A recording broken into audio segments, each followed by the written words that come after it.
mai nap az 1895 mintájú puska, illetve karabélyra szerelhető bajonettet mutatjuk be.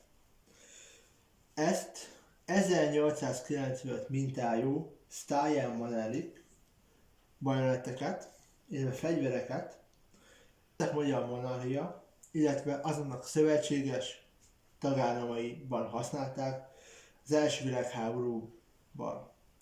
1895-től rendszerben volt, 1918-ig volt rendszerben, majd később ebből is használták, de már a ország fokozatosan átrendszeresítették más típusú fegyverekre.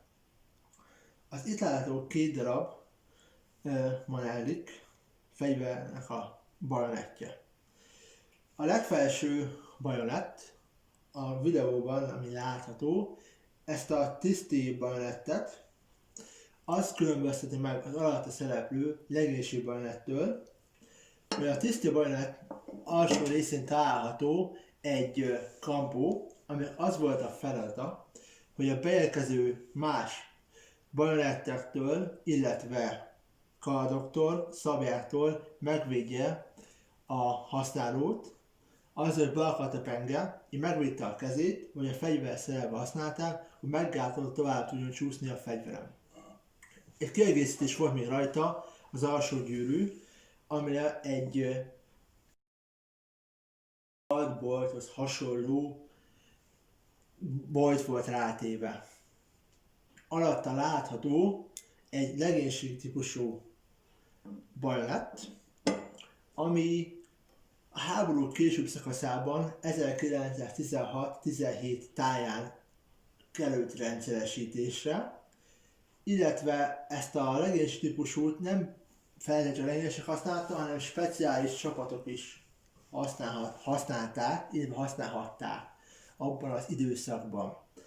A nagy különbség volt a sima alapváltozatához képest, hogy rajta a gyűrűjén található, a fegyver gyűrűjén egy plusz kis fémkiegészítés, aminek a célja volt, hogy egy plusz irányzatot adjon a fegyvernek, így még pontosabb célzásra és még eredményesebb ölés tudjon szolgálni. Ez a két típuson kívül 7 darab típus volt rendszeresítve, és egyéb változtatásokkal 12 típusról találtam információkat. Az arab közlegények által használaton nem volt megtalálható az a kiegészítés. A késnek a másik nagy újítása, vagy változtatása volt a korszakban, amit csak később fognak átvenni, hogy a pengén egy felül található az élezése, ami azt célszolgálta, hogy a beszúrják a fegyverbe szerelve az emberbe, általában az ember nem hátrafelé, hanem kicsit hátra és felfelé húzza ki belőle, így általában nagyobb sebet okoz, mintha lefelé lett volna köszörülve a német, illetve az angol és szövetséges által használt fegyverek bajonettjein. Ezeket a fegyvereket elsősorban puskára eleinte, mert a karabélyokon még nem volt megtalálható a kezdeti időszakban úgy ez a csató rész, ami felett van szemben a fegyverre. Így a huszárok által használt karabélyokon nem tudták felszállni fegyverre, ők ezt a módszert a szabjáik segítségül használták. Ezeket elsősorban fegyverrel szerelve, később a karabéllyel szerelve használták. Közelharci fegyverként ritkán nem nagyon volt elterjedt, hogy mint harckésként használják.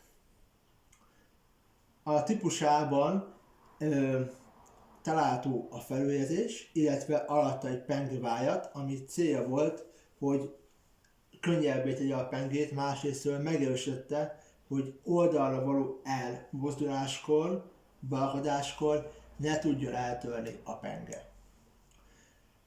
A háború elején a tokokat fekete színre voltak festve. Ez nem az eredeti színe, ez egy hiteles források alapján utána festett Hiteles vasalap után lett festve ennek a színe.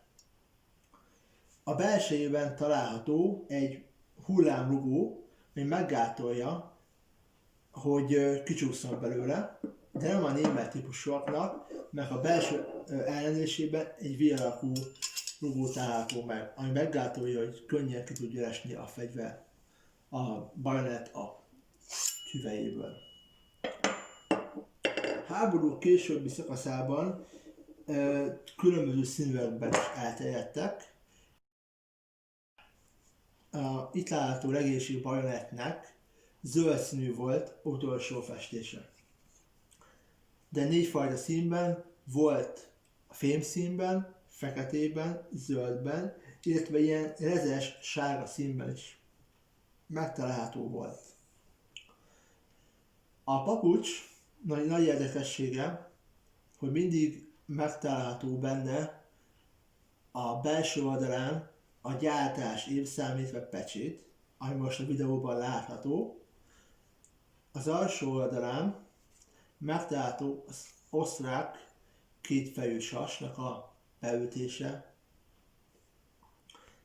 Ezeket a papucsokat kemény, vastag marhabőrből készítették. A színeikben is különböző eltérésekben voltak megtalálhatóak, voltak a feketék, és különböző barna árnyalatokban. Egyes esetekben lehet találkozni szövetből készült papucsokkal is.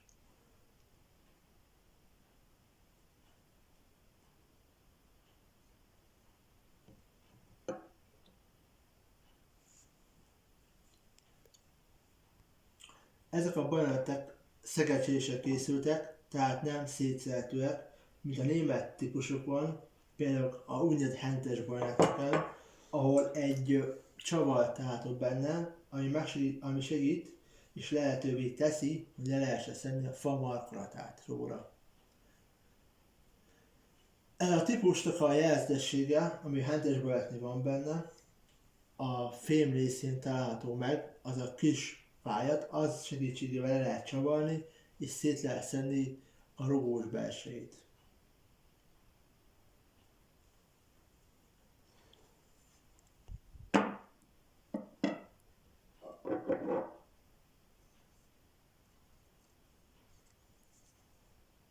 A német átvett zárási mechanizmussal működik. Az alsó részén a fegyverre tolva egy rugó segítségével bezáródott, leevéshez be kellett nyomni a gombot, és úgy tudtuk feloldani, illetve a fegyverre rá is csúszott az ereje. A monolitiken kétfajta zárási mechanizmus volt. Volt itt látható bajonett típusúakon, hogy rá kellett húzni a fegyverre, illetve volt még a korábbiakból használt, amit a fegyver oldalát kellett ráhúzni, ami egy hosszú pengéből álló szúrony volt.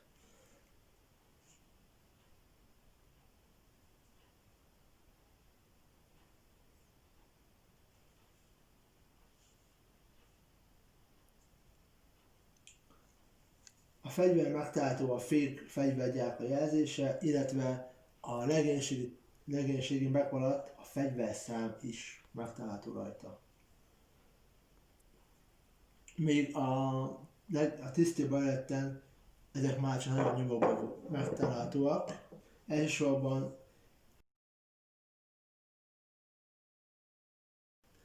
még a legénységi toknál látható benne egy címer, illetve a fék mologamnak a maradványai a kis felső részi fém darabnál.